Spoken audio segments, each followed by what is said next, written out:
कि पहले लोग ट्रेन की लाइट पंखे चोरी करके लेके चले जाते थे, तो रेलवे ने दिमाग लगाया। रेलवे ने कहा कि लोगों को घर में या तो 220 वोल्ट की एसी करंट रहती है और लाइट कट जाती है तो लोग डीसी चलाते हैं, तो डीसी अमूमन 12 वोल्ट का रहता है, मीडियम लेवल की कोई भी मशीन 24 वोल्ट की बड़ी चीजें रहती हैं और 5 वोल्ट के छोटे छोटे खिलौने वगैरह रहते हैं।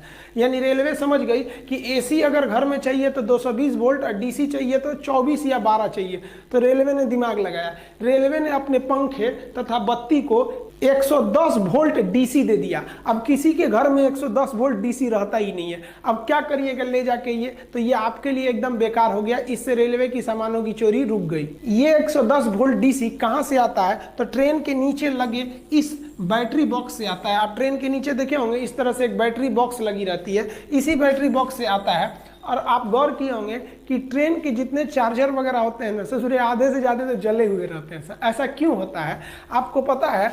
पावर इज इक्वल टू होता है voltage into current, P is equal to V into I. यानी अगर आप वोल्टेज को कम करिएगा तो धारा यानी करंट बढ़ जाएगा।